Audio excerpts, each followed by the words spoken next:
I hate them. You should hate them too. If I ever see you put one into a wiring loom, I am gonna cry.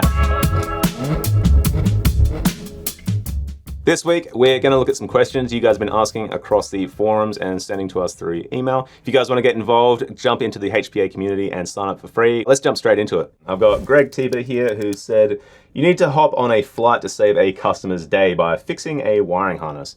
What are the essential tools you need to take in your carry-on? Yeah, we've all been there. As far as the bare essentials, you're gonna need a good multimeter, good test light as well. Make sure you got those basic diagnostics things covered. From that, when you're gonna start doing some actual wiring and making changes or fixes, you're gonna need good side cutters, some good wire strippers, maybe a few different crimpers, things like your W-style crimpers that, they can do pretty much anything, as well as your butt crimps and splices. From that, you're probably gonna want some heat shrink, and a portable heat gun would be good for that in your situation. I don't know if you can take them on carry-on. Take some electrical tape, we can do a bit of twist and tape and get them out of trouble, but I wouldn't recommend that for permanent fixing. So your essential tools, you need good side cutters, you need good crimpers, good strippers, and then some way to cover your wiring and protect it, and diagnostic equipment, multimeters, test lights, that kind of thing. If you're getting more into, actually building these harnesses from scratch, we've got links for a good list of the tools that we use and that kind of thing. DJ's asked, how strong is DR25 heat shrink? Will it withstand a decent level of abuse? This is a great question. I'm going to tie it back to a little side project. Our coffee machine at work gets an absolute abusing. You've got your little puck thing that you hit and get rid of your coffee grinds. That's got a metal bar and it was getting kind of annoying, vibrating out. I actually covered it with some DR25. We smack that every day with our coffee grinds, and that still looks pretty good after maybe 5-6 months of abuse. One thing you can do if you've got a situation where you're going past something particularly hot, like an exhaust or a turbo manifold, you can put extra protection over your DR25, something like fire sleeve. We do have another article on that, using fire sleeve in particular. Or if you've got a situation where there might be a bit of abrasion in that section, it might be prone to some vibration, you can double up a bit more DR25 on top of that, or some SCL to make it nice and rigid and just provide that extra bit of protection. We do have an article on the different kind of sheathing options you have for motorsport wiring and club level spec, and that dives a bit deeper into different types, not just DR25, and just some of the advantages, disadvantages. Definitely check out the data sheets for the different types. Make sure it's going to withstand the different heat and chemicals, that sort of thing that your loom might get involved in. Next question, I've got Steven here who says, I want to design my wiring harness, but don't really know how to get the lengths right. Is there a cheat code to design the layout of my harness that will save me time? So not really a cheat code. The way we actually do it and present in our courses is with rope. Use just your standard rope from the hardware shop. We use this because it's got a similar sort of flexibility and layout to our actual end harness, the wiring in the end. And we're just gonna make a kind of a dummy harness like I've got here in front of me. And essentially, all it's gonna do is give us a representation of the future harness that we wanna make. We'll lay it up in the way we want to all our different sections. Good idea is to add labels like we've got here, telling us what those different sections are going to. Once we've got our full loom dummied up and ready to go, you can simply measure these bits of rope. And that is one of the best ways that we've found and that a lot of people use for determining those lengths of your end harness. By making a dummy harness first, when we're laying it up in the engine bay or in an area where there's high heat, we can actually sort of get an idea before spending the money on our expensive motorsport harness where there might be some issues with abrasion or heat. As you can see, we've got a few different sizes of rope. That helps as well because your smaller branches are going to have a bit more flexibility. Your bigger branches, not as much flexibility, so it's good to have as best representation as you can. But at the end of the day, the end result is really just to get those lengths, the layup, how it's going to all work out, and get an idea before you actually start cutting wires and possibly wasting money. All right, let's get into our next question here from Jack Geldenhughes. Regarding methodology of building wiring looms, etc., do your courses fall in line with major aftermarket ECU manufacturers like MoTeC, Haltech, etc.? We've got MoTeC, we've got Emtron, Haltech, Link, all the big brands. But as far as the methodology of building wiring looms across those different ECUs, the fundamentals for your wiring wiring really spreads across the whole lot, like not just ECUs, it goes into PDMs, your switch pads, even just an old wiring of an old carb engine that doesn't even have half the wiring. It's the fundamentals that we teach in the course that really are the major part. And when it comes to your separate ECUs, they're generally going to have similar quirks as every other ECU. So you really don't have to learn each specific manufacturer. You just want to learn how to wire up an ECU and the important parts about that. That being said, you do want to be aware of the different quirks. So when it comes to the ECU that you're wiring up, make sure you do read the instructions and check out the data that they have on that. I got caught out recently wiring up a FuelTech ECU. They actually require a inline resistor to be wired up for their coil packs if you're using smart coils. Most ECUs, this isn't something you need to do. So instinctively, I just got into it to wire up as a standard ECU, but got caught out needing those resistors. Luckily, I got in before, did any major work on it. At the end of the day, all ECUs have the same fundamentals, as I keep saying, but you just want to be aware of each individual quirk. All right, next up, I've got a list of connectors here that the boys have put together for me, and I'm going to go through them and actually rank them from my most favorite to least favorite. First up in our list here, we've got the ever popular AMP Superseal connectors. Straight up, I'm just going to chuck that into the S tier. We've all seen them. They're in almost every ECU, PDM, that type of thing. Got one right here because they're that popular. They're just laying around the workshop. After that, I've got here, that looks like the the Bosch drive-by-wire connector. They're a problem. I'm going to put them not quite at the bottom, but pretty close. They're one of those connectors that can actually fail quite often. We've seen a few of them fail. Personally, I've seen a few fail.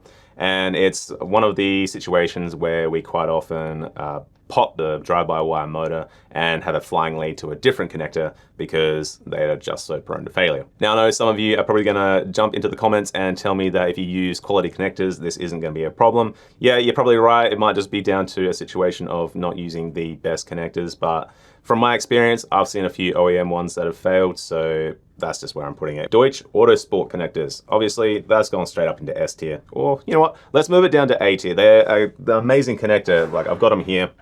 They're used everywhere in motorsport, especially. The conductor density that you can see, it's hard to beat. Most connectors, they're a bit spread out and you can't actually get a nice bundle. The reason why I haven't put it all the way to the top, price. It's really not there for consumer level. Like, they're hundreds of dollars just for one side. Not everyone is out trying to spend every dollar on their loom, so they're a great connector. I love them. We're going to use them, but they're not quite at that S tier. Deutsch, just the DTM or DT, DTP. I'm putting that right up into S tier. One of the most well-known connectors. You can see them everywhere from OEM components, especially in things like mining. Like, that tells you straight up what kind of connector they are. And we use them heaps for any of our connections. There's some on this loom that I've got right here. Even just basic stuff in a cab, your stereo. I use them for my stereo. So they're going up in S tier. The next one I've got here though, maybe doesn't deserve to be all the way up there though. These are your general Crimp terminals with the colored insulation. I'm going to be maybe a little bit controversial, but chuck them right in the middle. They do have their time and place, but we're not going to use them for motorsport. I think it comes down to a bit of a situationship sort of thing. They're good quality, crimp them right, they'll work brilliantly. Poor quality, don't crimp them properly, they're going to ruin your day. So they can just go sort of smack bang in the middle. That's an open barrel crimp, brass crimp. We use this all the time in our motorsport and street level builds. They're really good, they do the job perfectly if you use the right tools, especially. I'm going to chuck that up into the A tier. Pull to seat connectors. I don't really want to talk about them. I'm going to chuck it straight into F. Any kind of connector that needs to be pull to seat is just incredibly frustrating. If you're into electrical and you've used them before, you know exactly what I'm talking about. We're going to pretty much just leave it there. If it's a pull to seat connector, you're in F class straight away. QC crimps, quick connect crimps, connectors. I'm going to put them up at B. They're not super great quality just because they don't have things like sealing at the back of the connector like our more popular AMP Seal, Deutsch, that kind of thing. They're pretty good quality terminals as long as you're buying good quality. They do deserve to be sort of up there, but they're not your, motorsport level, club spec level. In the past, I use them for quick connections under the dash if you're installing some sort of, basic device. Closed barrel splices. So these are a indent crimp style. Same idea as our open barrel, but they're a fully enclosed circular crimp barrel. The ones I've got pictured here, they're the Raychem ones. They're definitely more expensive. Well, I have ranked them all the way at the top. You do generally need different crimpers for your closed barrel. You'll need a sort of indent style crimp, whereas your open barrel, you use your generic F-style, W-style crimp that you're gonna probably have for your terminals as it is. Scotch-Loks, I'm gonna chuck that straight down the bottom here. I hate them.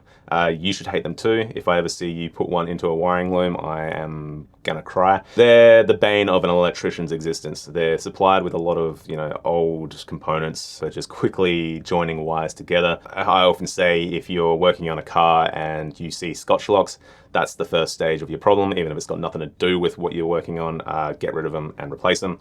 They quite literally damage your wire to join them together. Screw terminal connectors. I'm gonna put it in the middle because they're your sort of household electrical joiners. You can use them in automotive if you want to. It's like a Scotch-Lok. There's better options, so just use that. If you don't agree with the way where I'm putting these up on the page, chuck it in the comments and then we can have a chat about it later. The next one we got is the solder splice, the ones that have a ring of solder inside. You heat it up like heat shrink, melts around, that solder melts, goes into your connection. So we have the ones that we use in motorsport, mainly for our shielding connections on our twisted shielded wire.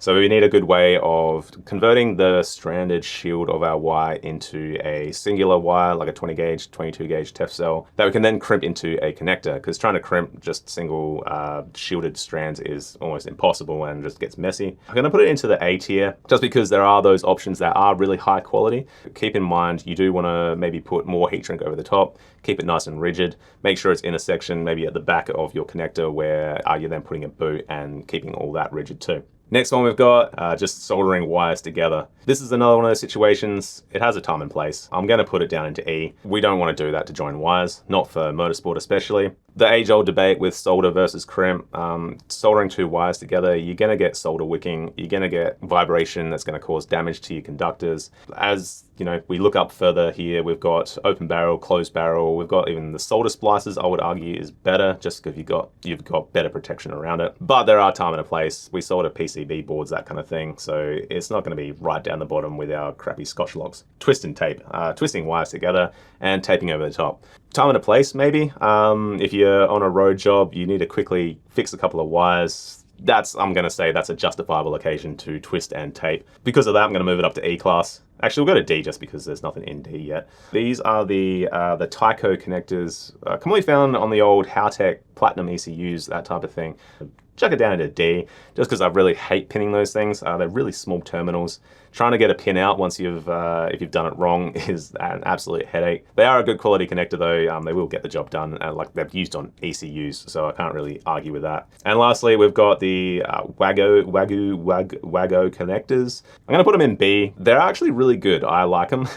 But not in a end use sort of situation. I use them for prototyping. If I'm putting something together, quickly want to join it, they're really good for that. I would argue they're much better temporary fix than twist and tape. But again, not a permanent situation in our motorsport. We're not gonna have that in a fully sealed motorsport harness, but they are a good quality product. That's my ratings of those connectors and connecting types for wires. Also, if you've got anything that we wanna rate in future, let us know in the comments as well, and maybe we can do another rating like this. Let me show you around. So we've got 1982 911 SC.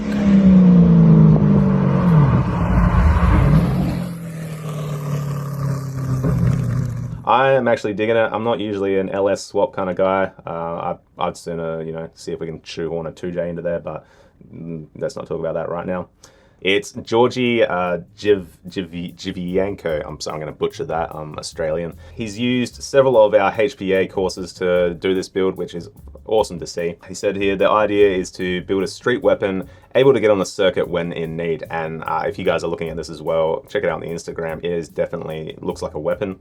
We'll go into the Instagram here. First up, you're going to see there's a lot of CAD work here. So he has actually told us he's working on a new project, basically building his own car from scratch, and that is awesome to hear, and we're really happy to see that HPA is helping out with that kind of talent.